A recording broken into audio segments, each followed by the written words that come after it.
বিরতির পর স্বাগত। জাতীয় জিমন্যাস্টিক প্রতিযোগিতায় এবার সেরা সাফল্য এসেছে শ্রীপর্ণার হাতে। একই দিনে তিনটি স্বর্ণ এসেছে ব্যক্তিগত ইভেন্টে। এশিয়ান চ্যাম্পিয়নশিপের জন্য জায়গা ভারতীয় দলে। বিস্তারিত জানবো, টেলিফোন লাইনে যুক্ত হয়ে গেছে প্রতিনিধি বিপ্লব চন্দ্র। বিপ্লব দা, একই দিনে তিনটি স্বর্ণ ব্যক্তিগত ইভেন্টে জিতলো শ্রীপর্ণা, কি জানতে পারছো? দেখো, শ্রীপর্ণাকে নিয়ে কিন্তু সবচেয়ে বেশি একটা ভরসা ছিল রাজ্য দলের বা ত্রিপুরার যে জাতীয় আসরে যে জাতীয় জুনিয়র যে জিমন্যাস্টিক্স প্রতিযোগিতা, সেই প্রতিযোগিতাতে শ্রীপর্ণা কতটুকু তুলে ধরতে পারে বা নিজেকে মেলে ধরার একটা সুযোগ রয়েছে। এই সুযোগটা কিন্তু যখন কাজে এসেছিল এবং সেক্ষেত্রে কিন্তু আমরা দেখলাম যে দলগত বিভাগে কিন্তু গতকালকে যেটা ছিল সেই দলগত বিভাগে কিন্তু শ্রীপর্ণা কিন্তু প্রথম স্বর্ণ পদক এনে দিয়েছিল রাজ্য দলে। এবং সেই দলগত ইভেন্টে যখন স্বর্ণপদক জয় করে এবং সেই জায়গায় কিন্তু শ্রীপর্ণার উপরে আরো একটা ভরসা ছিল। এবং তারপর আমরা দেখলাম যে ব্যক্তিগত ইভেন্ট, এবং সেই ব্যক্তিগত ইভেন্টেও কিন্তু তিনটি অ্যাপারেটার, যে মেয়েদের যে চারটি অ্যাপারেটার রয়েছে তার মধ্যে থেকে যে তিনটি অ্যাপারেটার ছিল সেই তিনটি অ্যাপারেটার্সেই কিন্তু স্বর্ণপদক জয় করেছে শ্রীপর্ণা। এবং এই জায়গায় যদি বলি, আমি শ্রীপর্ণা ব্যক্তিগত অলরাউন্ডার বিভাগে চ্যাম্পিয়নশিপের পর ভল্টিং টেবিল, ব্যালেন্সিং বিম এবং ফোর এক্সারসাইজ, মেয়েদের যে এই তিনটি প্রধান, অর্থাৎ মেয়েদের যে শরীরের সক্ষমতা বা মেয়েদের যে জায়গাটা রয়েছে সেই জায়গায় কিন্তু এই তিনটি ইভেন্টে কিন্তু শ্রীপর্ণা নিজেকে তুলে ধরেছে। এবং মহারাষ্ট্রের এই পুনেতে অনুষ্ঠিত এই আসরে অসাধারণ পারফরমেন্স বলা যায়।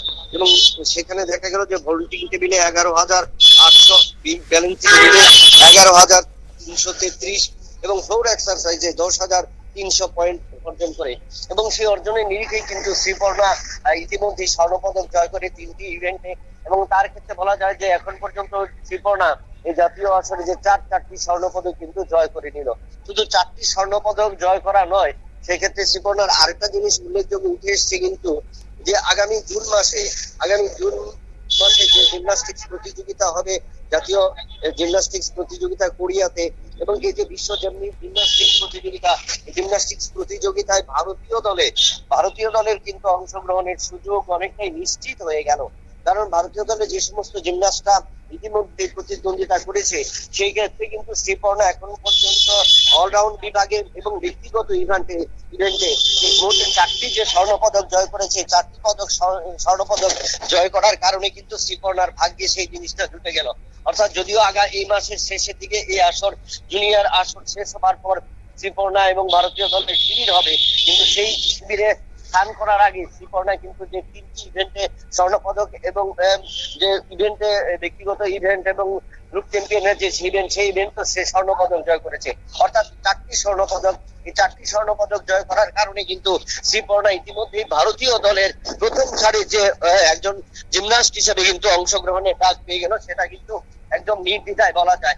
কারণ আমরা দেখেছিলাম যে বিগত 2013-14 সালের পর থেকে কিন্তু দীপা কর্মকার যখন একের পর এক আসরে অংশ নিয়েছিল, দীপার পর কিন্তু আর সেভাবে অনুশীলন এবং তারা যখন জিমন্যাস্ট থেকে অনেকটা দূরে সরে যায় বা রাজ্য দলের নেতৃত্ব থেকে সরে যায়, তখন কিন্তু জুনিয়র জিমন্যাস্টিক্স উঠে আসার বা জিমন্যাস্ট উঠে আসার পেছনে একটা ব্যাপক ঘাটতি ছিল। কিন্তু এই ক্ষেত্রে শ্রীপর্ণা এই জাতীয় জুনিয়র জিমন্যাস্টিক্স প্রতিযোগিতায় যে চারটি স্বর্ণপদক জয় করলো, তাতে বলা যায় যে আগামী দিনে রাজ্যের যে জিমন্যাস্টিক্স এর ক্ষেত্রে নতুন প্রতিভা বিকশিত যেমন হবে, ঠিক তেমনি কিন্তু শ্রীপর্ণাকে অনুসরণ করে একাধিক জিমন্যাস্ট কিন্তু অনুপ্রেরণা পাবে। এবং বলা যায় শ্রীপর্ণা আগামী দিনে একটা পথপ্রদর্শক হবে রাজ্যের জিমন্যাস্টদের, সেটা কিন্তু একটা নির্দ্বিধায় বলা যেতে পারে।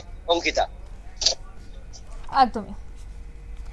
অর্থাৎ এশিয়ান চ্যাম্পিয়নের জন্য এবার কিন্তু জায়গা ভারতীয় দলের।